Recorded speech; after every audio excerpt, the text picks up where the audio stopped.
अब शुरुआत कर रहे हैं सबसे पहले 25 बड़ी खबरों के साथ। और पहली बड़ी खबर आ रही है राजस्थान की दौसा से, जहां से दुखद खबर सामने आई है। दौसा में 3 दिनों से बोरवेल में फंसे 5 साल के आर्यन की जान चली गई है। कल रात उसे बोरवेल से बाहर निकालकर अस्पताल ले जाया गया। इसके लिए ग्रीन कॉरिडोर भी बनाया गया, लेकिन डॉक्टरों ने आर्यन को मृत घोषित कर दिया।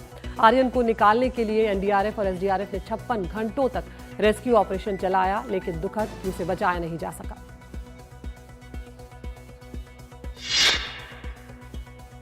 बेंगलुरु में आया इंजीनियर की खुदकुशी के बीच तलाक और गुजारा भत्ता पर सुप्रीम कोर्ट ने बड़ा फैसला किया है। सुप्रीम कोर्ट ने 8 सूत्रीय फॉर्मूला तय कर सभी अदालतों को आदेश दिए कि इस कटौती पे कसने की सलाह दी जा रही है। आदेश के मुताबिक फैसला देते हुए पति पत्नी की सामाजिक और आर्थिक हैसियत, भविष्य में पति और पत्नी और बच्चों की बुनियादी जरूरतें, दोनों पक्षों की योग्यता और रोजगार, आमदनी के साधन और संपत्ति समेत 8 सूत्रों को ध्यान में रखने की बात कही गई है।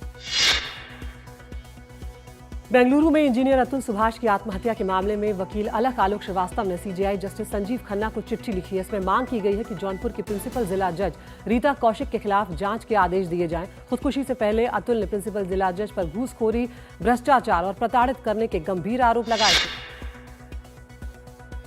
एआई इंजीनियर की आत्महत्या की जांच के बीच जौनपुर में उनके ससुराल वाले घर में ताला डालकर फरार हो गए हैं। अतुल की पत्नी निकिता सिंघानिया की आरोपी मां और भाई जब भाग रहे थे, तब एनडीटीवी ने उनसे सवाल पूछने की कोशिश भी की थी, लेकिन वो जवाब दिए बिना ही चले गए। ससुराल पक्ष का घर जौनपुर कोतवाली के खोआ मंडी में है। अरविंद केजरीवाल और आतिशी के खिलाफ मानहानि केस में आज सुप्रीम कोर्ट सुनवाई करेगा। दोनों के खिलाफ बीजेपी नेता राजीव बब्बर ने याचिका दाखिल की थी। ये मामला अग्रवाल समाज के वोटरों के नाम बड़े पैमाने पर वोटिंग लिस्ट से काटने वाले बयान से जुड़ा हुआ है। इसी के खिलाफ बीजेपी नेता ने मानहानि का केस दर्ज करवाया था। आज प्लेसेस ऑफ वर्शिप एक्ट 1991 की वैधानिकता को चुनौती देने वाली याचिकाओं पर सुप्रीम कोर्ट सुनवाई करेगा। इन याचिकाओं में 1991 के प्लेसेस ऑफ वर्शिप एक्ट को अन्यायपूर्ण बताते हुए रद्द करने की मांग की गई। वहीं जमीयत उलेमाए हिंद, मुस्लिम पर्सनल लॉ बोर्ड के अलावा कई राजनीतिक नेताओं ने एक्ट के समर्थन में आवेदन दाखिल किया है। दिल्ली एनसीआर में वायु प्रदूषण के मसले पर सुप्रीम कोर्ट में सुनवाई होगी। पिछली सुनवाई के दौरान सुप्रीम कोर्ट ने ग्रैब 4 के तहत लगी पाबंदियों को हटाने का आदेश दिया था। आज की सुनवाई में कोर्ट ये देखेगा कि क्या ग्रैब 4 की पाबंदियां हटाने से असर कोई पड़ा है या नहीं। साथ ही सुप्रीम कोर्ट इन पाबंदियों के दौरान बेरोजगार हुए कंस्ट्रक्शन के काम में लगे मजदूरों को आर्थिक सहायता दिए जाने को लेकर भी सुनवाई करेगा। संभल में हिंसा के बाद बुधवार को प्रशासन ने धर्मगुरुओं के साथ अहम बैठक की और धार्मिक स्थलों पर माइक और लाउड स्पीकर के लिए बनाए गए नियमों का पालन करने को कहा। वहीं संभल में अतिक्रमण के खिलाफ भी कार्रवाई हुई। बिजली विभाग ने भी कई जगहों पे छापे मारे। उत्तर पूर्वी दिल्ली की आईएसबीटी रोड पर एक बैंक्वेट हॉल में शादी समारोह के दौरान आग लग गई। दमकल की 5 गाड़ियों ने घंटों की मशक्कत के बाद आग पर काबू पाया। आग लगने की वजह से हॉल में शॉर्ट सर्किट बताई जा रही है। किसी के हताहत होने की खबर नहीं है। गुरुग्राम के सेक्टर 37 एयर कंडीशनर के गोदाम में भीषण आग लग गई। आग लगने से आसमान में काले धुएं का गुबार छा गया। इलाके में अफरा तफरी के हालात बन गए। इस गोदाम में पुराने एसी के रिपेयर का काम किया जाता था। आग में लाखों रुपए का सामान जलकर खाक हो गया। मध्य प्रदेश के दमोह में एक दलित परिवार की शादी में दूल्हे को बग्गी पर बिठाकर बारात निकालना दबंगों को नागवार गुजरा। इससे नाराज होकर उन्होंने बग्गी वाले की जमकर पिटाई कर दी। बग्गी के साथ चल रहे लोगों को भी पीटा गया। घायल बग्गी चालकों ने किसी तरह बचकर जबलपुर नाका पुलिस चौकी पर शिकायत दर्ज करवाई। पुलिस ने घायलों को जिला अस्पताल भेजने के साथ ही घटना की जांच शुरू कर दी है। मध्य प्रदेश के नर्मदापुरम से इंसानियत को शर्मसार करने वाली घटना सामने आई। यहां 3-4 युवकों ने एक युवक के कपड़े निकालकर खेत में बेरहमी से पीटा। मारपीट का वीडियो सोशल मीडिया पे भी वायरल हो गया। वीडियो में साफ दिख रहा है कि युवक को बेल्ट और लात घूंसों से पीटा जा रहा है। पीड़ित युवक बार बार माफी मांग रहा है, लेकिन आरोपी उसकी बात सुनने की बजाय और ज्यादा हिंसक हो जाते हैं। पीड़ित की शिकायत पर पुलिस ने 3 आरोपियों के खिलाफ केस दर्ज कर लिया है। उत्तराखंड के हल्द्वानी में 2 कारों की जबरदस्त टक्कर हुई है। टक्कर के बाद दोनों पक्षों में कहासुनी और मारपीट भी हुई। इसके चलते वहां पर जाम लग गया। घटना का पता लगते ही पुलिस ने मौके पर पहुंचकर हालात को संभाला। ये घटना सीसीटीवी कैमरे में भी कैद हो गई है। राजस्थान के सीएम भजनलाल शर्मा के काफिले में हुए एक्सीडेंट में घायल हुए एक पुलिसकर्मी की मौत हो गई है। जयपुर के एनआरआई चौराहे पर सीएम के काफिले में शामिल गाड़ियां एक तेज रफ्तार कार से टकरा गई। हादसे में 7 लोग घायल हुए थे, जिनमें एएसआई सुरेंद्र सिंह की मौत हो गई। मुख्यमंत्री ने अस्पताल में घायलों से मुलाकात की और उनका हालचाल जाना।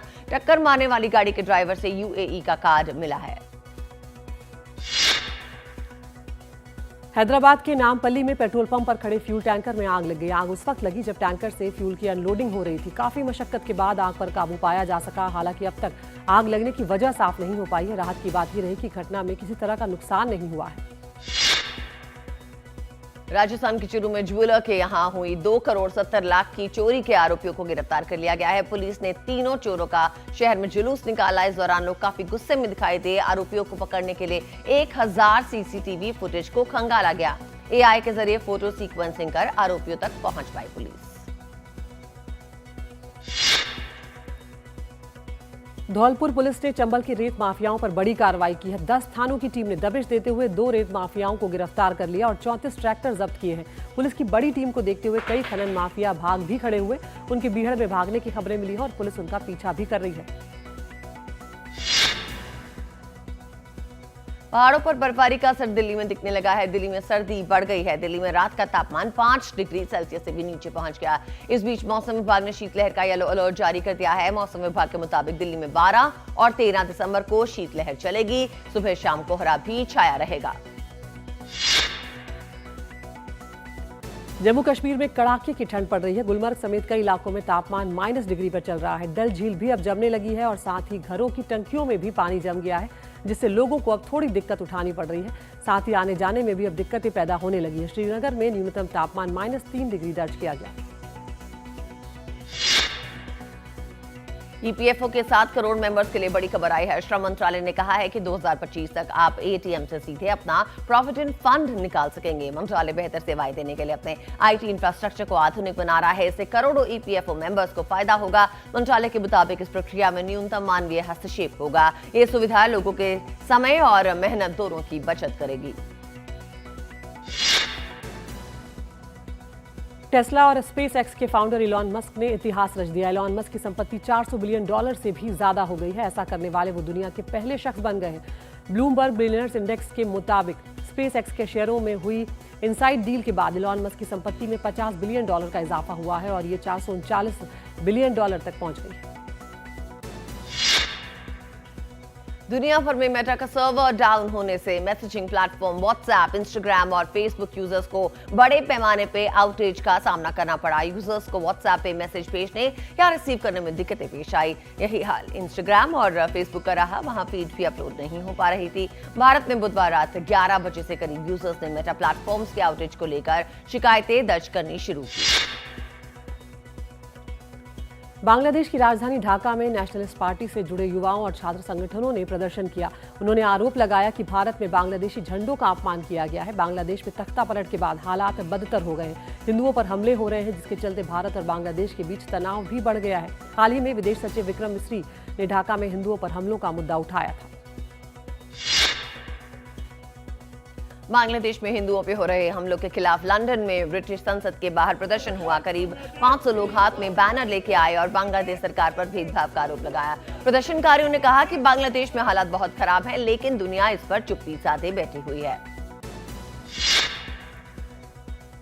इंटरनेशनल फुटबॉल की सबसे बड़ी संस्था फीफा ने ऐलान किया है कि सऊदी अरब 2034 में होने वाले विश्व कप आयोजन को करेगा और इसके अलावा 2030 फीफा विश्व कप की भी घोषणा की गई।